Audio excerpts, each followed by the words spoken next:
Good evening, everybody, and good morning to our today's speaker.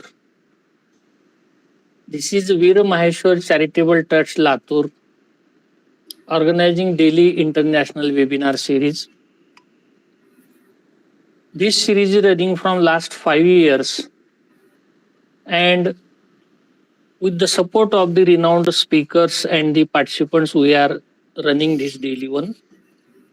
The speakers are invited from India and abroad. They are delivering their speeches as per their field of research and study. So this academic event is running every day. In today's session on 1st December, Dr. Jyoti, which is Ph.D. in HR, serves as volunteer HR, associate, recruiter, and board member in Canada. I welcome you, ma'am, and she will speak on the topic the evolving role of human resources in building inclusive and sustainable workplaces. She is not new for us. She already delivered a topic in this series also. And again, I invited her, and again, she accepted our invitation. I welcome you from all my participants and from the organization Veer Maheshwar Charitable Trust. Our director is present here. I welcome you and I request you can share your topic. Thank you. Thank you so much, sir, for inviting me. And namaste to all my Indians audience, and hi to everyone all around the world. It's a truly honor to be here today and to share this global platform with all of you. Sir, can I ask, is I'm audible clearly? Yeah, thank you so much. So, as you know, my name is Jyoti. I hold a PhD in Business Management and Commerce with the specialization in Human Resources from University Business School, Punjab University, Chandigarh. My academic journey has been enriched with various research activities focusing on human resource practices, organizational behavior, family supportive supervisor behavior, and employee engagement and diverse workplace cultures. I have published more than 10 research papers in reputed national and international journals and have contributed a book publications in the field of management and human resources. I have also participated in several academic and research projects that enhance my understanding of organizational challenges.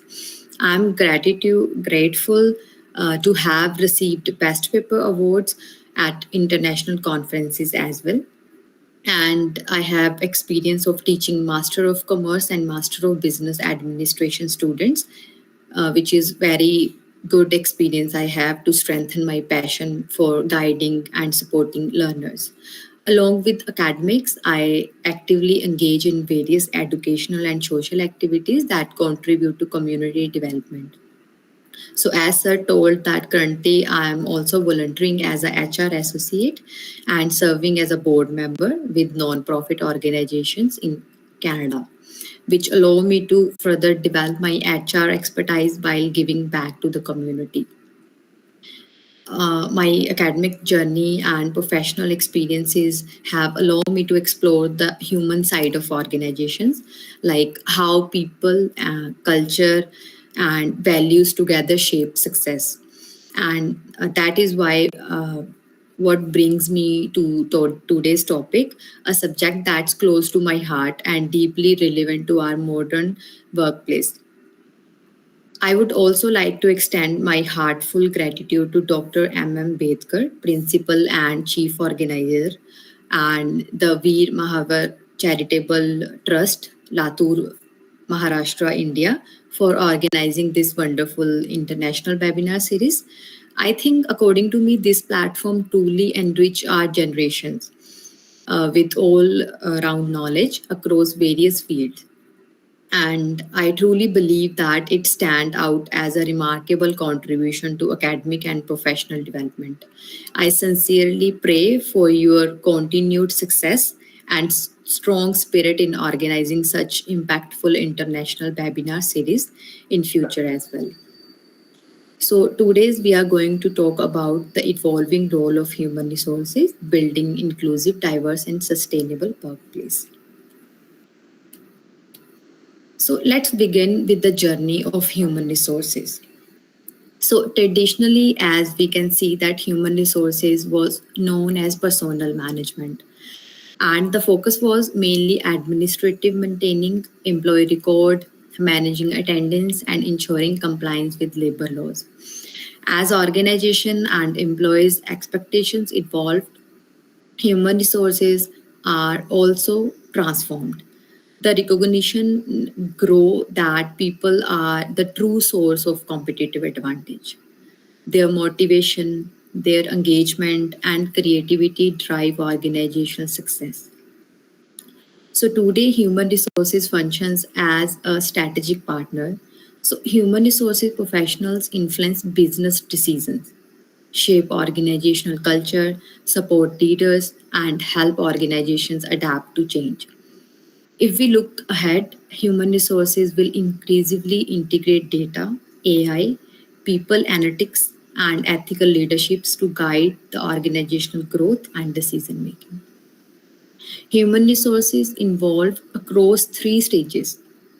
As you can see in the screen, the past, which mainly focused primarily on record keeping, payroll, personal files, and the compliance. At the present, if we talk, it centers on talent strategy, employee experience, culture building, analytics, inclusion, diversity, and sustainability initiatives. If I talk about the future, human resources will use advanced people analytics, AI technologies, predictive insights, and ethical leaderships to anticipate organizational needs, support smarter, value driven decisions.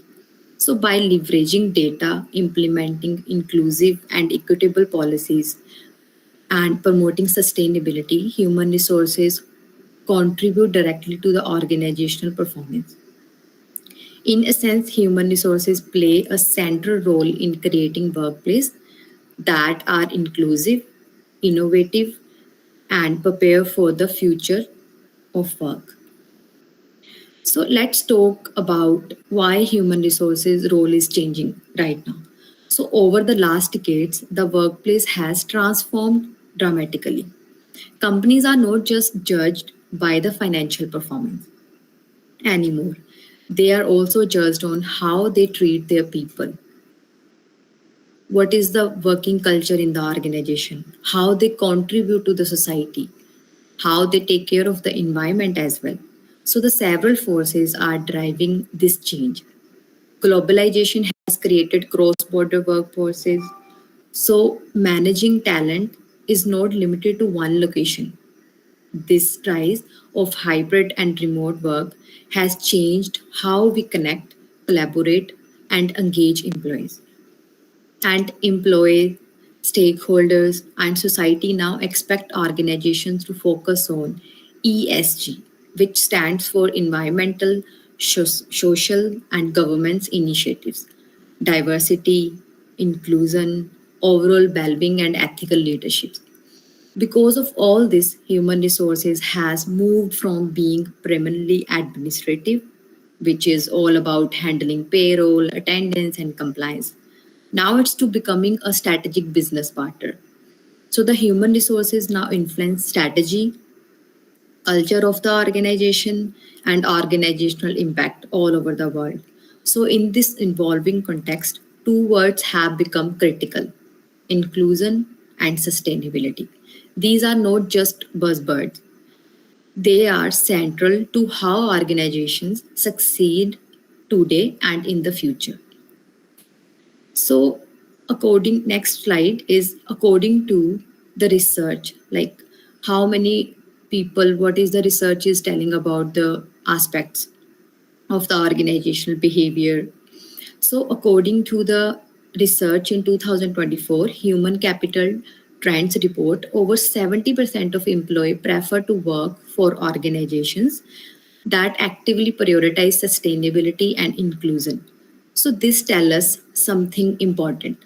So, today's workforce is not just looking for the paycheck, They want meaningful work, respect, and alignment with their values. As a human resources professionals, this create a clear challenge and opportunity. So the human resources are no longer just administrator handling payroll and compliance. So the human resources are culture builders and change enablers. And that brings me to the key question I want us to reflect on today's topic, that how can human resources professionals drive inclusion and sustainability at both organizational and individual levels. So throughout this session, we will explore how human resources can campaign inclusive practices, lead sustainability initiatives, and ultimately shape workplace that people genuinely want to be part, and both now and in future. So let's define what we mean by inclusion. An inclusive workplace is one where everyone, regardless of their gender, background, abilities, beliefs, feel respected, valued, and empowered to contribute their best. It is not just about diversity in numbers, it is about creating a sense of belonging and ensuring fair opportunities for all. Inclusive workplace lead to higher employee engagement, stronger innovation, and lower employee turnover. So people who feel they belong are more motivated and bring their full creativity on table. HR professionals play a key role here. They are the facilitator of inclusion. They design policies and initiatives that create an environment where everyone can thrive. Some examples of inclusive HR practices includes such as inclusive recruitment. Human resources can use natural neutral languages in a job posting and ATS tools to minimize bias. If I talk about the more examples, we can use like training and development. So workshops for like on unconscious bias, empathy and leadership sensitivity, employee resource groups, flexible work policies, offering employees hybrid or remote work to accommodate different needs, cultural recognition, celebrating festivals and events from multiple cultures to acknowledge and honor diversity. So remember, inclusion is not one time initiative. It is an ongoing process of listening, learning each other, learning from the growth from the society, and continually improving the workplace for everyone. Now, let's talk about sustainability in the workplace. So, sustainability means operating in a way that ensure long-term well-being, not just for employees, but also for the society and the planet. This concept is closely tied to the ESG, which stand for environmental, social, and governance. Human resources play a critical role, especially in social and governance aspects, by making sure the organization operates ethically, fairly, and respectfully. Here is how human resources contribute to ESG goals. For example, if we talk about the environmental, so the human resources can encourage green office practices, support remote work policies to reduce the carbon footprint, and promote sustainable travel or commuting options. If I talk about the social aspect, human resources lead employees' well-being programs like mental health support for the employees or flexible schedules so that employees can be balance their work and family lives, and works with procurement to ensure ethical supply chains.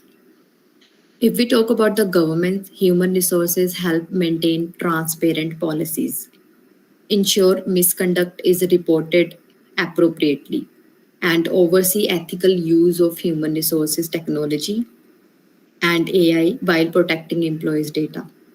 So, in short, human resources is a key driver in embedding sustainability into the workplace, helping organizations not only do well but also do good for employees, society, and environment. Okay, so there are many studies that explore the impact of diversity, inclusion, and sustainability on organizational performance.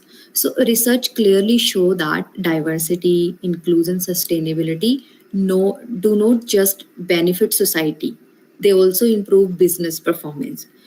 For example, studies across multiple countries show that companies with the sustainable human resources practices see higher employee engagement and better performance. Workforce diversity and inclusion are linked to higher firm value, especially in companies with strong institutional ownership. So, the big takeaway is the human resources work in promoting inclusion and sustainability is not just nice to have, it directly contributes to organizational success, making it critical strategic function today. So the point is if the organization is thinking about the society, thinking about the environment, thinking about their organizational well-being. So organizational employees are also ultimately going to achieve the organizational goal. They feel more committed towards organization.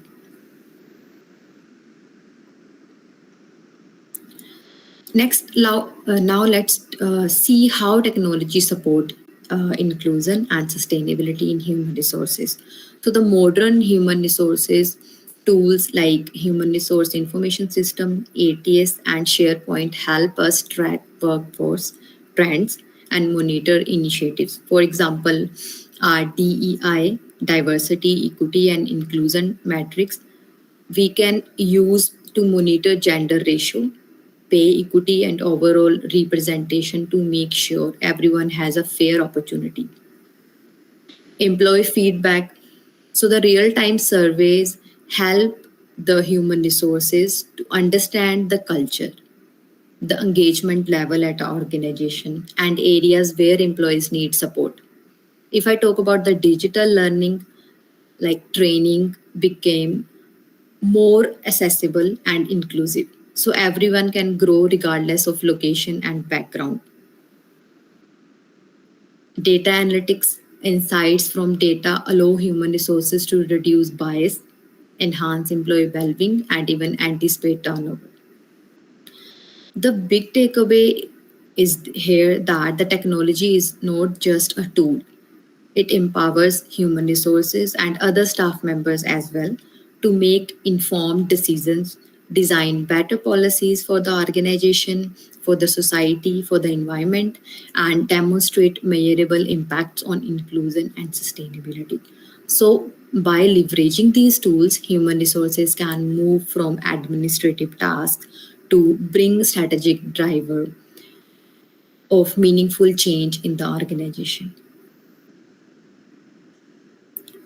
So here we can see examples of the organizations that have integrated inclusion and sustainability into their HR practices, strategic effectively. So for instance, Unilever integrates sustainability into every HR decisions, giving employees a sense of purpose through their sustainable living plan. If I talk about the Microsoft, so Microsoft has hiring programs that provide job opportunities for the people with a unique way of thinking, like autism. If I talk about other companies like Google, IBM, and Coca Cola, they promote diversity, wellness, and sustainability through structured programs like flexible working conditions and community initiatives. Even smaller organizations can make an impact by implementing meaningful HR initiatives like inclusive hiring, employee recognition, and mental health support. So most of the organizations nowadays encouraging their employees to volunteer for environmental causes, and even they pay them for community work, which is a very good thing. Human resources can drive inclusion and sustainability in tangible ways, helping organizations create workplace where people feel valued, engaged, while also contributing positively to society and for the environment. Looking ahead, the future of human resources is human centered, technology enabled, and purpose driven. To thrive to this evolving environment, human resources leaders need several essential skills, such as emotional intelligence. With emotional intelligence, they can easily understand and respond to diverse employee needs. Data literacy, using analytics to make informed, evidence based decisions. If I talk about the cultural competence, they can navigate global and multicultural workplaces effectively. Here, the point is ethical leadership is also important. So, promoting fairness, transparency, and respect in all the HR practices. If I talk about the management, guiding organizations through both digital and cultural transformation. As workplaces continue to evolve, human resources must balance between objectives and human values. The ultimate goal is to create organization where employees feel belong, they can grow and contribute to the sustainable future. In short, the human resources leaders of tomorrow are those who can combine people first thinking with technology and purpose to drive meaningful impact. Okay, so there are some practical tips for everyone. This is not just limited to the HR to build inclusive, diverse, and sustainable workplaces. So, if we talk about the tips, we can use respectful and inclusive communication system. The first, inclusive communication is essential. Say people's name correctly, and if you are unsure, just ask politely. Avoid making assumptions about gender, about the background, and the abilities. And most importantly, listen without interrupting. We have to be open to different perspectives. A diverse team only works when everyone feels heard. So invite less vocal member to share their ideas. Sometimes they have the best insights. Encourage opinions by simply asking, what do you think? Respect differences in working and communication style, because we all, most of the time, the team members in the organization, for example, belong to different culture, different family backgrounds. So we have to respect the differences in working and their communication styles. Challenge bias, even your own. We all have biases. We are human beings. So notice if you are natural drawn to people who think like you.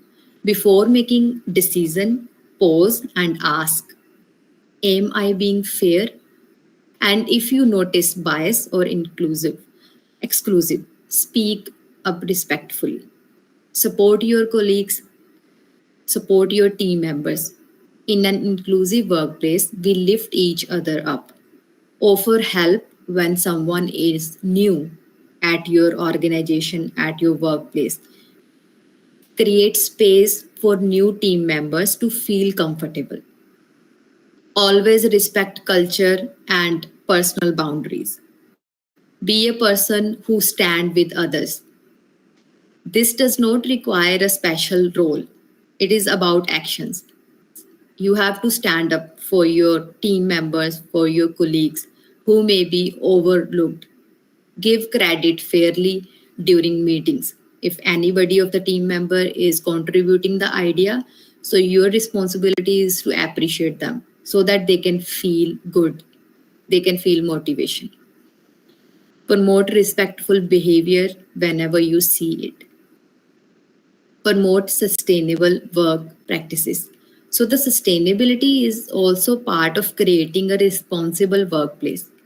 Reduce waste, reuse material, and choose digital over printing when possible. For example, turn off the equipment you are not using. For example, we can turn off the lights, fan, or the PC, laptops when we are not using. And if you organize events, choose eco friendly options. For example, use reusable plates, cups instead of disposable ones. So, kind of, you can create less pollution to the environment as well. So, if we add more of the points, we have to keep learning. So, inclusion is a continuous learning process. So, we have to attend workshops, webinars, or the other learning sessions provided by the organization and at individual level so that we can keep learn new things and add on in our knowledge. Stay open to feedback and new ideas. Build a positive workplace culture. A positive culture start with everyday behavior. So be approachable and cooperative to each other. Acknowledge others' efforts, even small things matters.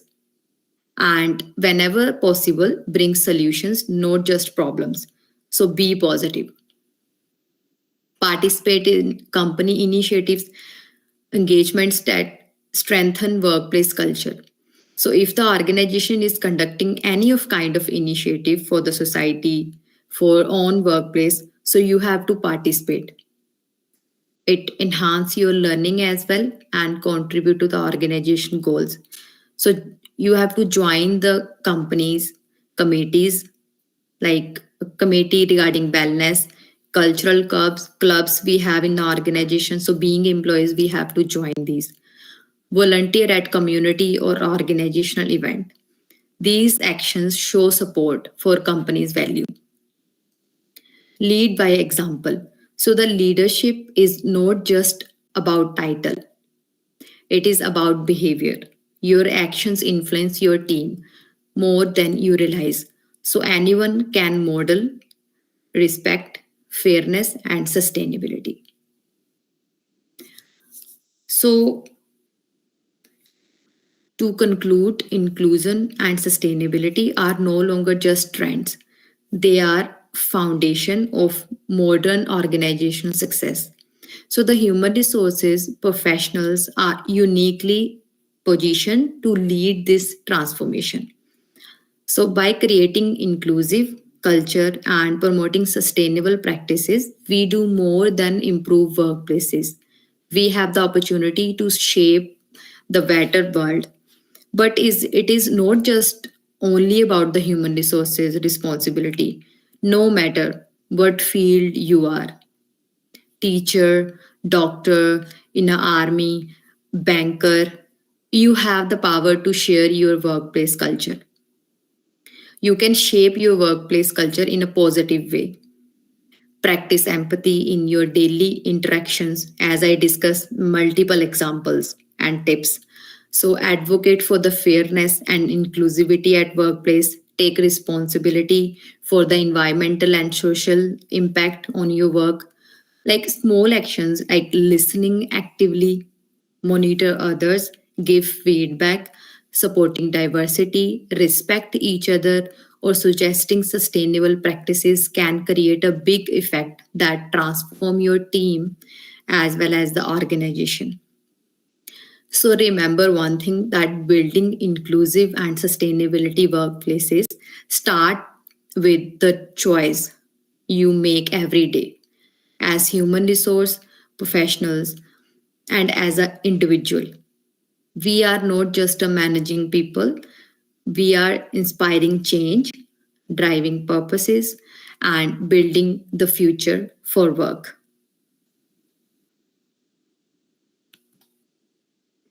So, if you would like to explore the research and examples I mentioned, all the sources and references are listed here for your review.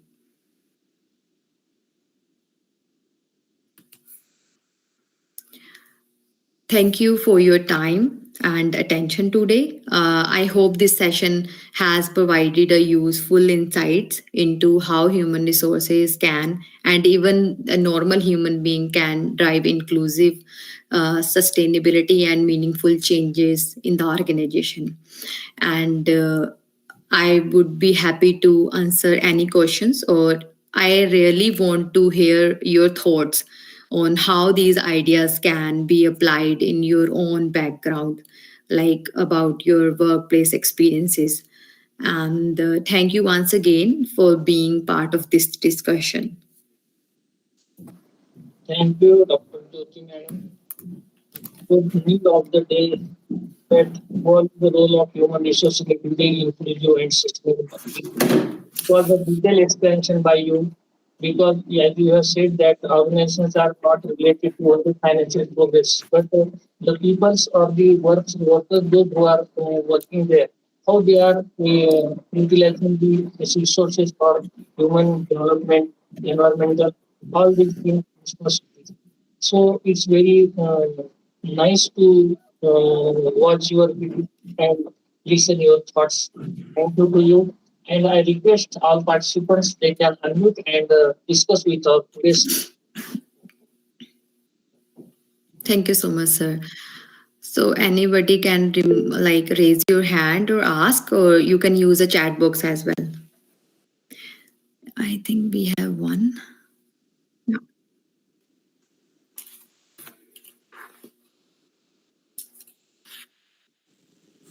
Good evening, Dr. Betkar sir, Principal sir, and good evening, ma'am. Good morning to you, ma'am. And a wonderful presentation you have made, and really tried to explore the all facets of HR and what is the responsibility. And I think this is a very key position of any organization, HR, and really it has a lot many responsibilities also, and it is a kind of a middle management, what we can say, the top management, middle management, and the lower management. So I think middle management is there, so that has a great responsibility also. My two questions are there, ma'am, in this regard. First thing, is when we are talking about HR, her work should be neutral. So if the person is doing a good job, he should get his appreciation or appraisal or something like that. And when person is not doing good job, he should they should point it out and mention it and ask them to rectify, give them opportunity. And if still it is not going away from the organization, then they can take a decisions. I think that is a wonderful thing. But many of the time it happens that management, the top management, is influencing the middle management, HR, right? So it happens in a big, huge companies. Means even the HR knows that what is the potential of what person, but still, as per the decision of management, their hands are tied with what decision the management is taking. Or maybe sometimes you'll find because of the financial problems, sometimes the VRS are given, and voluntary retirement is given to the people, and HR is he's found to be helpless because all these people were working so hard, and she was pointing out, she was monitoring, and then what she should do in such an instance. This is my first question, the influence of superior. Second thing is, when we are talking about the HR role, as per the organization, I think their functioning will get changed, or whether the recruitment, the human resource promotion, and other things will remain the same. What do you think? Because the politics is also organization, political organizations are there. In that context, how it works. When we are talking about the hospitals, big hospitals are there, how it works in that context. If it is a huge international company, multinational company, how it works. Because there are so many, satellite centers are there in all over the world, and how they will work. Thank you. Okay, thank you so much for interesting questions to ask. First question is clear to me. Second question is, can you repeat the government's interference or kind of thing? Not government interference. The role of HR I'm asking it may get changed. If suppose the fields are different, like if it is a political organization, if it is a scientific organization, if it is a medical organization, or maybe a multinational company having multiple, satellite their units. So, what will be the role of HR? Whether it will be the same recruitment, human resource promotion, and other things, or it will get changed, altered, modified. Thank you. Wow, amazing question. So first of all, the first question answer is like you want to ask about the very interesting way that the different impact on the HR position. Like as you mentioned that human resources are most of the time like a middle level. So as per the hierarchy, most of the time, as we seen, as we experience, as we learn from each other, like the top management have more authority to take a decisions. But as a human being, we human resources, as a human resources professionals, they can talk to the top management. I know that there are some kind of biasness. Top management want to do some decision, take some decision, and they influence the HR as well to take a decisions. I can totally understand as per my experience as well. But being a good human resources, we have to, as a HR, we have to communicate with the top level management. We have to tell them that this is the scenario. If you want this specific role to be supposed to be policies in the organization, we can implement, but the consequences can be this. So I think being a human resource professional, we have to communicate directly to the top management, and we have to try our best to make our society, the environment safe, in a safe hands. But in case they are not listening, we can talk to the board members as well to make a decision together. So I think it depends on the person to person, to organization about the mindset of the top management. It is kind of situational aspect. But I think being ethical, we have to discuss properly about the consequences, about the future aspects. That if the thing is, the decision is going to give us a fruit in the future, make our employees happy employees for us. So why not? We can go with the decision. If the consequences are negative, the organization employees may feel discrimination, may feel biasness, may feel that they are not getting good, like fair treatment. So that will gonna ruin our organization. So we can clearly discuss with the top management so that they will understand. It depends on the organization all over performance. So they might be understand the situation. The second interesting question you asked me, the role of HR in different sectors. So most of the time, the human resources, as I mentioned in a PPT, that the human resources are the policy maker. They are taking strategical decisions. So if the organization is having a good workplace environment, that the responsibility or the credit, it goes to the HR department. So most of the work are similar for the human resources in different organization, no matter of private or public. But few of the, like 10% of the things may be different, because non-profit organization structure is different, profit organization structure is different. If we talk about semi-government organization, the organization who are working internationally, their organization policies may be differ as compared to the organization who is working at national level. So the work may differ, but the major things, the responsibilities should be the same for the HR. I hope Thank you, ma'am. Yeah, definitely you have given the answer, but many of the time it happens that HR is also getting payment from the same management. So he has to follow the management, usually it happens like this. And one more thing is, where you are working at abroad and we are at India. So is there any differences you are finding out in working places of HR? It's in like kind of typical question for me. As per I came here 6 months ago, so I am on a stage of learning the things and thinking about the like aspects that what is the difference between. But I am working with a non-profit organization which is internationally operating. So the thing is, as in India I have experience, but in over here in Canada I am working with American organization which is non-profit, so they are dealing with all around the world. So I am getting the things that how internationally organization can run, but the major aspects are same. But in Canada I think they more focus on diversity. Is Canada is made by the different people from the different culture, different communities, India, Africa, Australia, so many countries people are over here, and they respect more diversity. They respect more inclusive working culture, so they respect each other in a way that the some kind we have a communication barriers, but they respect each other, that the person is learning, the person have to make good fit for the organization.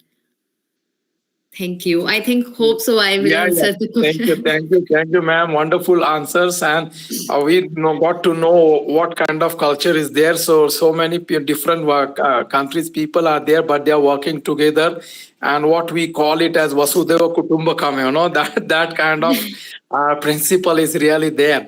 Thank you very much, ma'am. Most welcome, sir. धन्यवाद doctor स्वामी शुक्ला जी। हमारे आज के resource person India से है, भारत से है।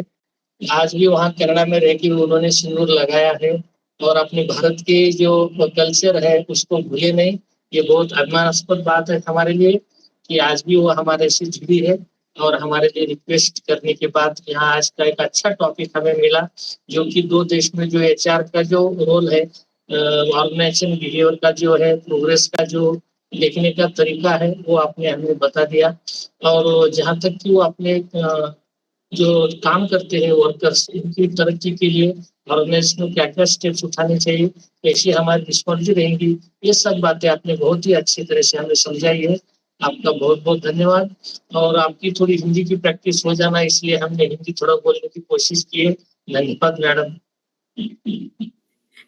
या that's बहुत अच्छा लगा मुझे, और अभी मुझे ऐसा लग रहा है कोई हिंदी में बात करे ना, मुझे बहुत अच्छा लगता है। वाह, लाइक अपने इंडिया की फील आती है। India is the best kind of thing. हमने वहां पे जन्म लिया है, वहां का culture, spirituality, the people are more like engaged with each other. Happy to be a part of this conversation. Really happy, feeling blessed. धन्यवाद। आपका बहुत महत्वपूर्ण टाइम हमें आपका दिया है, इसलिए हम हमारे ऑर्गेनाइजेशन तरफ से, हमारे पूरे पार्टनर तरफ से हम आपका धन्यवाद प्रकट करते हैं। भविष्य में भी हम आपको रिक्वेस्ट करेंगे, आपको जब टाइम आए तब हमें धन्यवाद। Thank you so much, sir. Sir पूछने वाले प्रशांत आवते सर। हाँ जी, okay sir. Sorry, ma'am, it by my mistake, but the session was very fine, ma'am. Thank you so much, sir, for your words. Thank you, sir. We will meet again tomorrow with new event, new session. I will thank you to today's resource person once again, and thank you to all the participants those are joining here and supporting us. Thank you. Thank you. Thank you, everyone. Thank you, sir. Thank you, ma'am. Take care.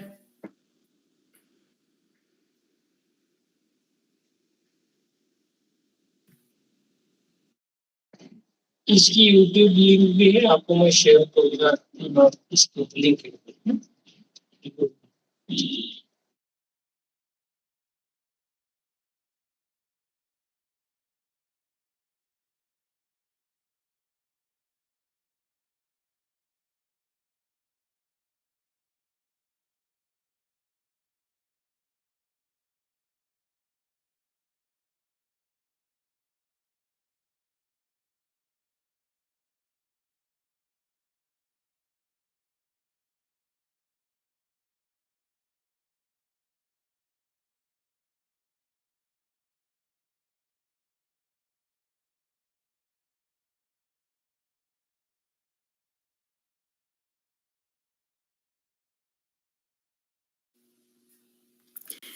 So can I leave, sir?